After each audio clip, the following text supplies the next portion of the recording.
Hello everyone. For our module 2, we will already talk about algebra. So we will start with constant, variable, and algebraic expressions. So here's our objectives. Differentiate between constant and variables in a given algebraic expression. Identify the numerical coefficient and literal coefficient, and define algebraic expression. You might be wondering why we need to define what is a variable. Because in the first place, the branch of mathematics algebra is characterized by the use of variables and operations relating these variables. And just a short history, our first father of algebra was Diophantus. He is a Greek mathematician in the 3rd century. So, as you can see in the slide, there is a word before because during that time, there's already concepts under algebra, but it's not yet called as algebra and it is not that organized. But by 9th century, Arabian mathematician Musa al-Khwarizmi already organized it in a book. So that is why he is awarded already with the title Father of Algebra. And he is actually the reason why we call the concepts that we will discuss as algebra because it's originally taken from the word algebra. So to better understand the use of the concept, let us try to start with a simple real life situation. So a Filipino citizen is said to be legal when he or she turns 18 years old. So Romulo, who is a Filipino, was born in 2001. So let's try to answer the following questions. So in what year will he be of legal age? Okay, of course, the answer would be 2019. You just have to add 2001 with 18. Because as mentioned in the problem, he was born in 2001 and to be legal, you have to be 18 years old. So 2001 plus 18 would be 2019. Okay, B. In what year will he be 30 years old? Okay, that's correct. 2031. So how do we get 2031? We still use 2001 added with the 30. Okay, next. In what year will he be 65 years old? That's correct. The answer is 2066. So to get 2066, you just have to add 2001 with 65. So if we will look at our solutions when we try to answer each questions, you will see a pattern. Okay? So what is the commonality among the solutions? Yes, that's correct. It's actually the 2001. 2001 does not change. And what's the difference among the solutions? Yes, that's correct. The 18, the 30, and the 65, meaning the addend changes depending on the given age. Now, so if you will look at it, you can simply come up with a generalization of the pattern by simply putting 2001 because it does not change added with whatever is the given age. So we represent the number that changes, which is the given age again, by the letter n. So the 2001 in here is what we call the constant, and the n here is what we call the variable. So how do we differentiate a constant from a variable? Okay, yes, that's correct. A constant is actually a representation of a fixed value. So any number in an expression is a constant. So for example, we have 2 here, 1/3, 1.5, and a pi. So all the real numbers that we've encountered last quarter are constant. So just remember, this is a number that does not change. So that is the reason why 2001 is a constant, because it will not change no matter what we do. Because Romulo was born in 2001 and we cannot change that. So if that is constant, how about variable? Variable is a symbol used to represent values that can change or vary in an expression. So as you can see, we usually use letters for it. So the ones that we've used about the situation of Romulo is an N, because why is it that this one is now represented by N? Because it varies. It depends on the question, the age. It changes from time to time.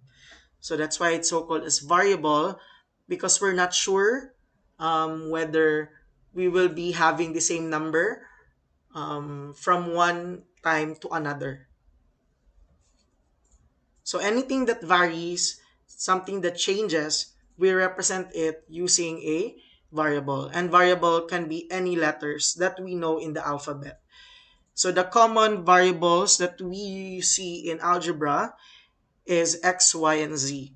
And when you deal with physics or trigonometry, you will be seeing alpha, beta, and theta. But for grade 7, you'll be using the letters in the alphabet.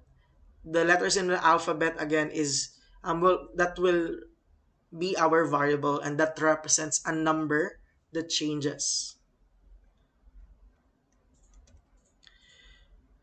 So going back, we have here 2001 plus n.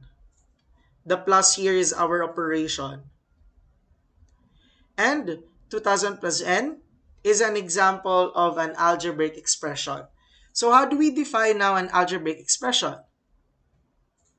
Based from what you see, it is actually a combination of one or more constants. Our constant in the given is 2001, and variables.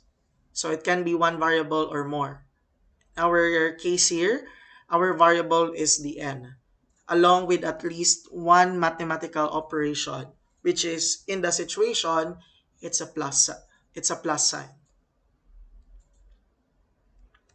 So here are the other examples of an algebraic expression.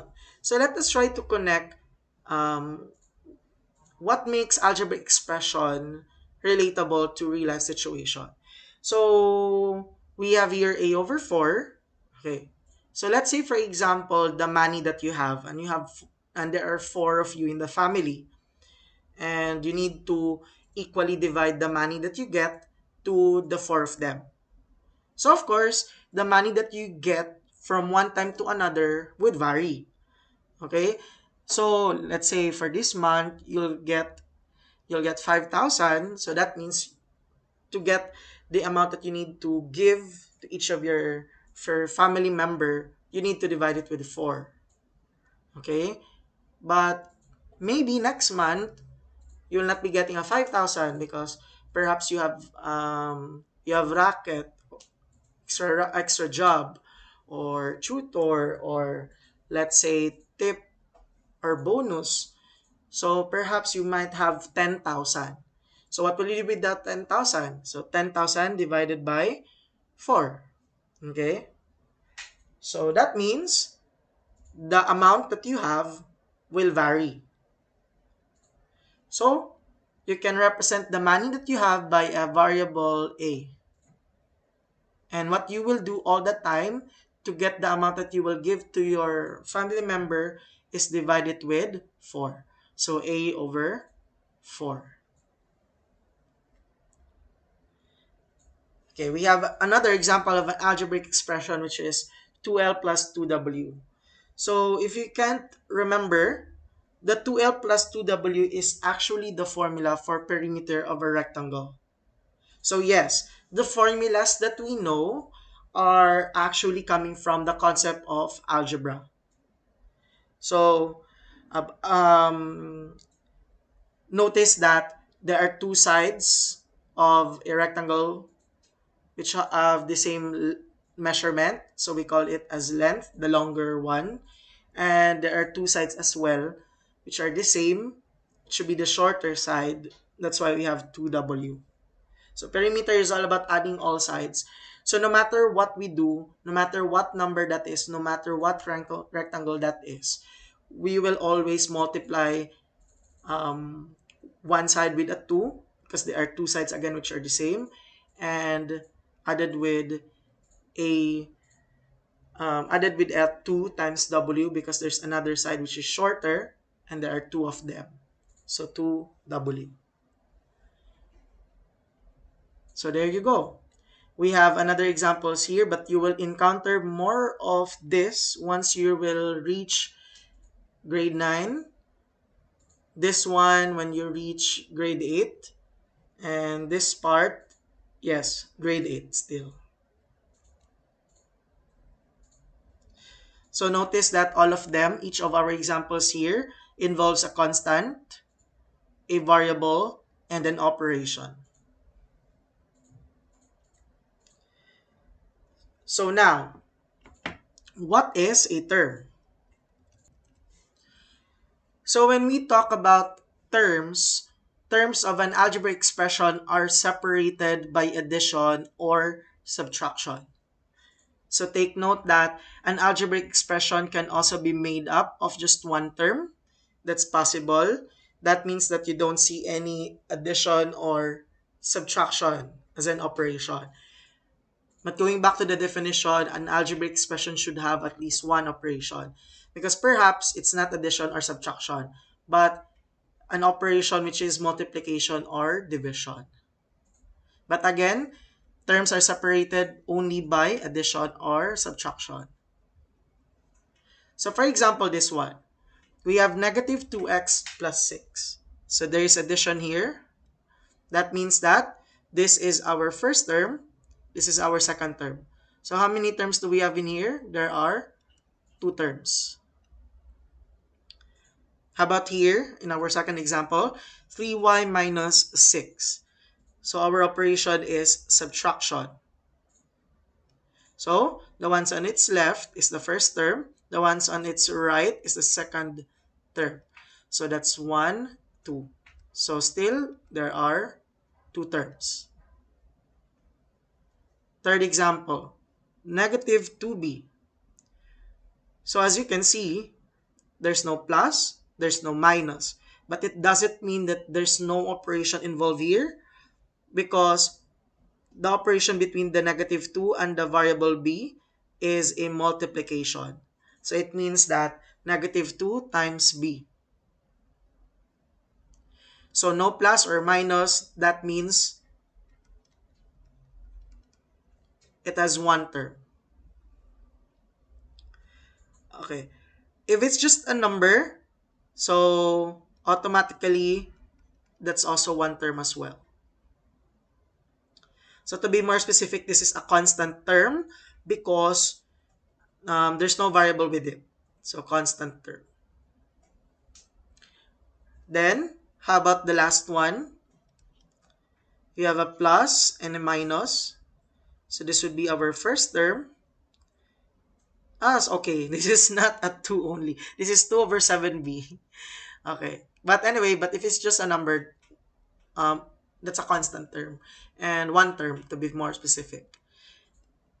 But here, it's 2 over 7b. That's our second term. And our third term is b. So how many terms do we have? That's 1, 2, 3.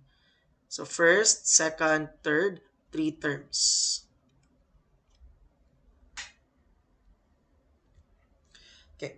Now, in every term, there is what we call the literal coefficient and numerical coefficient. So how do we know if it's the literal coefficient? Okay, just remember, literal coefficient involves the variable factors. in the term, while the numerical coefficient is the numerical factor. And when someone asks you what's the coefficient, so just the word coefficient, it also means that you're identifying the numerical coefficient. Okay? So let's try an example. We have here negative 3xy. So let's identify the number of terms. Okay, as you can see, there's no plus or a minus. That means that it has one term only. Okay, what is our literal coefficient here? So as I mentioned, this would be our variable factors. So the variable factors here are x times y. So that's x, y. Okay, what's our numerical coefficient? Or we can just simply say, what's our coefficient? So that's our um, numerical factor, which is negative 3. Okay, now, second example. We have 5b squared plus 3x. So how many terms do we have in here? So there's a plus in here. First term, second term. First term on the left, second term on the right of the plus. So there are two terms. So let's try to identify the literal coefficient per term. Okay? So in our first term, 5b squared, the literal coefficient is the b squared. So the literal coefficient of our second term is x. Okay, now, what's the numerical coefficient or the coefficient of our first term? So that's a 5. And the numerical coefficient of our second term is 3. So there you go. So we can only say that we will be only be asked about the following if the term has a variable.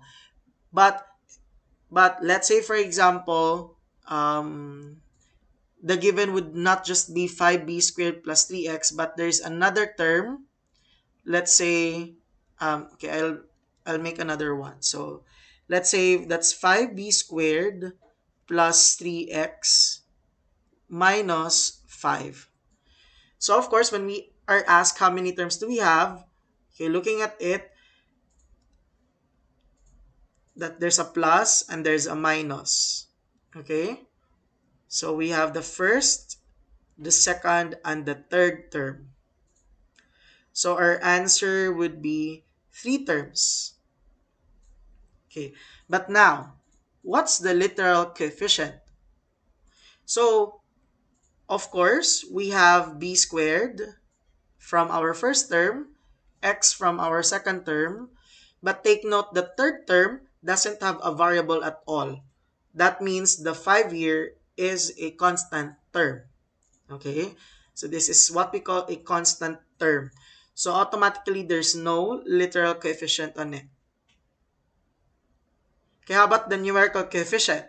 The numerical coefficient or just the coefficient is intended only for those terms with a variable. So what's our numerical coefficient of our first term? So that's a 5. Next, what's the coefficient of our second term? So still, that's a 3. But you will not identify the coefficient anymore in our third term because again, it is just the constant term. So automatically, that is just a 5. Okay? We only say what's the coefficient of something in a term with a variable.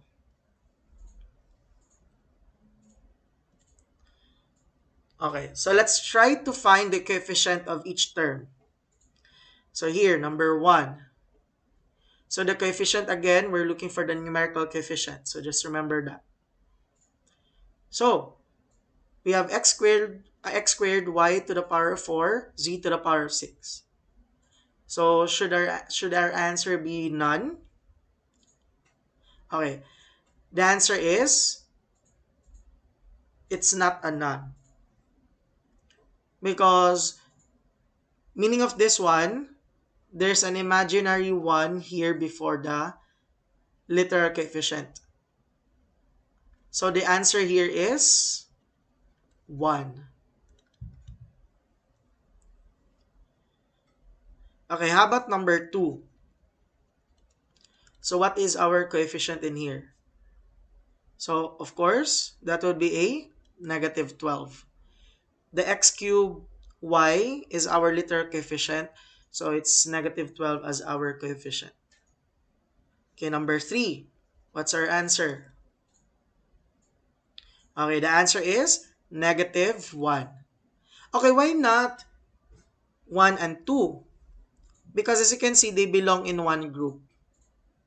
So if they belong in one group, that's our literal coefficient. The ones outside our literal coefficient or outside the parenthesis is a negative. And again, does it mean that it's just a negative? Then there's no number there. But there's an imaginary 1 with it. So that's a negative 1. Okay, how about number 4? So we have AB over 4. Okay. So the coefficient is not just a 4, but a 1/4. Okay, why 1/4? Because you can rewrite this as AB only times there's a 1 in here beside AB. Again, there's a 1 here all the time. So that's 1 over 4. So 1/4 times AB. So this is our literal coefficient. The 1/4 is our coefficient or our numerical coefficient. So number 5, if the given is 3m over 5, the coefficient is not just a 3 or a 5. They're not separated because they belong in the same term. Take note, there's no plus or minus. So meaning one term lang. So that would be 3/5 because that would be 3/5 times m.